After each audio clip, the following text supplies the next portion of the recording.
কিছুদিন হলো একটা ছেলে আমার পেছনে লেগেছে, খুব লেগেছে। কলেজ যাওয়ার পথে কেমন ফ্যাল ফ্যাল করে তাকিয়ে থাকে, কিছুটা আবার হেঁটেও আসে, শেষ পথের বাক্যে মিলিয়ে যায়। ছোকরা, দেখতে মন্দ নয়, বেশ ভালো হাইট, তবে গায়ের রং শ্যামলা, মাথার চুলগুলো খাড়া খাড়া, চোখ দুটো আমার মতন একেবারেই ছোট ছোট, কেমন যেন পিট পিট করে তাকায়। ছেলেটাকে আগে এই এলাকায় দেখিনি, দিন তিনেক দেখেছি। মধ্যম গ্রামে বোসপাড়া, বেশ নিরিবিলি, পাড়ায় কেউ ঘুরঘুর করলে সহজেই লোকের চোখে পড়ে। ছেলেটির মুখটি কেমন মায়া ভরা, আদুরে, দূর থেকে দেখে মনে হয় খুব সুখী, সর্বদা চোখ দুটো যেন ছলছল করছে। ভাবছি মাকে একদিন বলবো, প্রথম ভেবেছিলাম বান্ধবীদের বলবো, কিন্তু ওরা যা ঠোঁটকাটা 10 মিনিটেই এলাকা ফাটিয়ে ফেলবে, হাইজ্যাক করার সম্ভাবনাও আছে। কিন্তু মাকে বলবো, কখনো লোকের বাড়ি কাজ করতে তিনি বেরিয়ে যান সকাল 5টায়, ঘুম থেকে ওঠেন ভোর 3টে। সৎ বাবা মাছের ব্যবসা করেন, কিন্তু তিনি খুব সকালে বেরিয়ে যান মাছ কিনতে, তার জন্য রান্না করতে হয়, টিফিন কৌটো ভরে খাবার দিতে হয়। যখন এইসব কর্মকাণ্ড হয় তখন আমি ঘুমিয়ে থাকি। বাবা যখন বাড়ি ফেরেন তখন আমি কলেজে নয়তো টিউশনিতে। মা ফেরে সেই রাত 8টায়, অন্তত 5টি বাসায় কাজ করে। এত পরিশ্রমের পর তাকে এইসব কথা বললে শুনবে কিনা সন্দেহ, তবে সময় মতো বলতে হবে একদিন, নাইলে পেট ফেটে মরে যাব। এত কথা বেশি দিন চাপা রাখা যায় না। তবে আজ এক অদ্ভুত কাণ্ড ঘটল। অদ্ভুত মানে ভয়ঙ্কর অদ্ভুত, অভাবনীয় বলা যায়। সেই ছেলেটি, মানে পিটপিট চোখওয়ালা ছেলেটি, একেবারে লজ্জা শরম নেই। কলেজ যাবার পথে তিনি রাস্তার মোড়ে হঠাৎ কোথা থেকে দৌড়ে সামনে এলো। ভয় পেয়ে গিয়েছিলাম। বাপরে বাপ, কি সাহস! ও মা! সামনে এসেই এক অদ্ভুত আবদার, হাসি খুশি মুখ নিয়ে বলল, এই তোমার বাড়ি একটু নিয়ে যাবে? মা গো, ভয়ে বাঁচি না। ভাগ্যিস কেউ দেখেনি, নইলে বদনাম রটে যেত। এলাকার লোকগুলো এই ব্যাপারে ওস্তাদ, পাড়ায় কি ঘটছে সর্বদা নজর রাখে। ছেলেটি কি আক্কেল বুদ্ধির যে নেই বোঝাই গেল। প্রথম দিন কেউ বাড়ি যেতে চায়? অন্য কোথাও দেখা করার কথা বললে নয় ভাবা যেত, পার্কে নইলে ফাঁকা রাস্তায়। এটা আবার কি? একেবারে সরাসরি বাড়ি। অদ্ভুত, অসহ্য বটে। এত বড় ঘটনা কলেজে এসে আর পেটে রইল না। তুষার বলে, আমার এক ফাজিল বন্ধু আছে, সারাদিন মোটামুটি খিস্তির ওপর থাকে। বড়লোকের ছেলে হলেও বিড়ি খায়, বিড়ি খেয়ে খেয়ে ঠোঁট দুটো কালো বানিয়ে ফেলেছে। মাঝে মাঝে সামনে ঝুঁকে কাশে। সব মেয়েরা বলে বিড়ির মনটা নাকি ভালো, কোনো মেয়েকে বিরক্ত করে না, উল্টে সাহায্য করে। তবে একটাই ভয়, বিড়ি অফার করতে পারে। যাই হোক, বিড়ি তুষারের শরণাপন্ন হলাম, যদি কিছু হেল্প পাওয়া যায়। ঘটনাটা ওকে খুলে বললাম। সব শুনে তুষার গম্ভীর হয়ে গেল।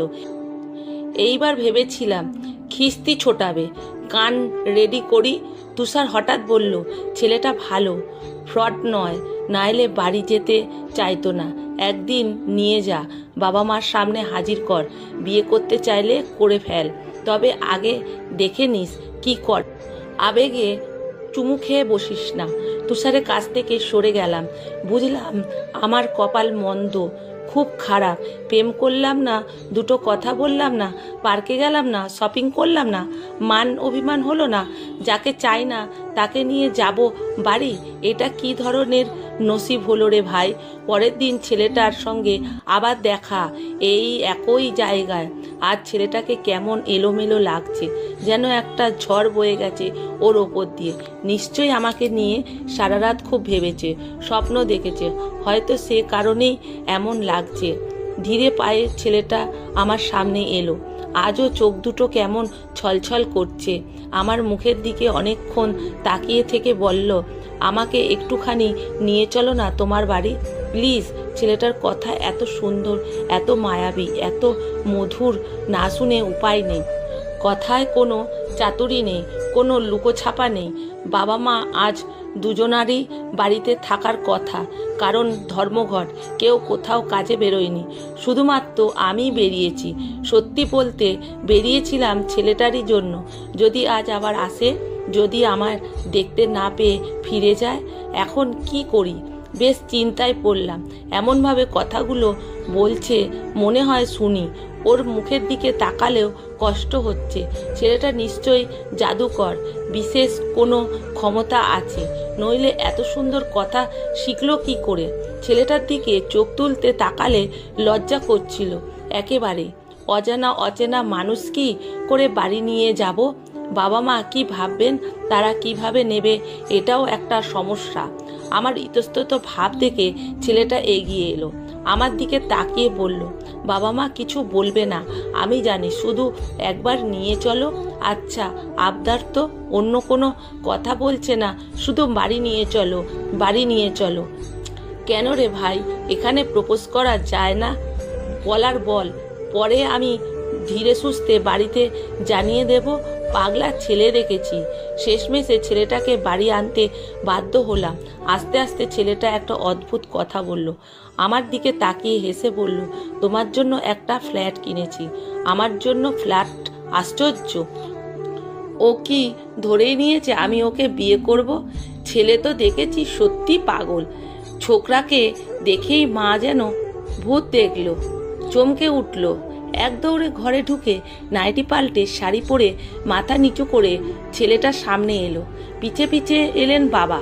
তার চোখ মুখ দেখে মনে হলো তিনি ভিন গ্রহের কোনো প্রাণী দেখেছেন। একেবারে হা হয়ে গেছেন। ছেলেটি এতক্ষণে বসেছিল, মাকে আস্তে আস্তে দেখে উঠে দাঁড়ালো। দাঁড়িয়ে মাথা নিচু করে বলল, আমি তোতাকে নিয়ে যাব। তোতা আবার কে? মাথার মধ্যে যেন জট পাকিয়ে গেল। আচ্ছা কাণ্ড, আমার নাম তো আয়ুষী, ডাকনাম সোনা। তোতা তো নয়। তোতাকে নিয়ে যাব মানে? তবে কি ছেলেটা ভুল কোনো জায়গায় এসেছে? আমার মতন দেখতে অন্য কোনো কারোর কাছে এসেছে, বা আমার মতন দেখতে অন্য কাউকে খুঁজছে? প্রশ্নের উত্তর দিলেন মা। তিনি একটু উচ্চ কণ্ঠেই জিজ্ঞেস করলেন, তোমাকে কি তোমার বাবা পাঠিয়েছেন? না। কে পাঠিয়েছেন? কেউ না। তাহলে এসেছো কেন? ছেলেটি এবার দৃঢ় কণ্ঠে বলল, বড় হয়ে বাবার মুখে শুনেছি আমার একটা বোন আছে।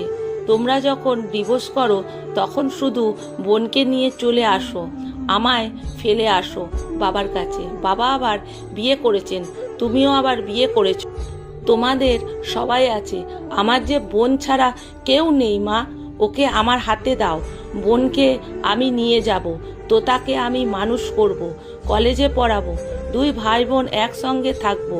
যাবি তোতা আমার সঙ্গে? তবে কি তোতা আমার ছোটবেলার নাম?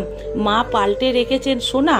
মুহূর্তে আমি নির্বাক হয়ে গেলাম। পৃথিবীটা যেন আমার চোখের সামনে দুলছে। আমার বাবা যে অন্য কেউ একটা জানতাম, মায়ের মুখে শুনেছি। আমার যে দাদা আছে এটা জানতাম না, মা কোনোদিন বলেনি। খুব ছোটবেলায় সম্ভবত নিয়ে চলে এসেছিল। আশ্চর্য, ওই জন্যই বুঝি আমাদের দুজনের চোখ একই রকম। তার মানে ও আমার দাদা, এক বাবার ঔরসে একই মায়ের পেটে আমাদের জন্ম। আমার আপন দাদা। ভাবতে ভাবতে কখন যেন চোখ দুটো ভিজে এসেছিল জল। ও আমার আপন দাদা। দাদা আমার কাছে এসে দাঁড়িয়েছে, খুব কাছে, চোখের দিকে তাকিয়ে আছে।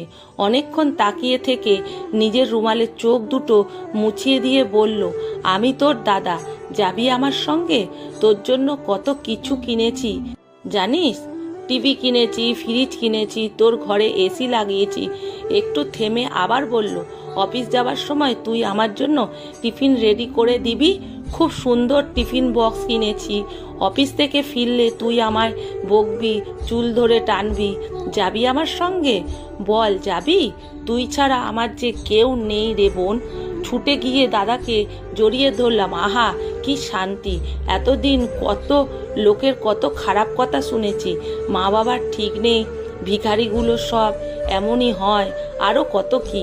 লোকগুলো সব মিথ্যা বলতো। আমার সব আছে, সব আছে, আমার দাদা আছে, গোটা একটা পৃথিবী আছে, আমার ফেরার ঠিকানা আছে।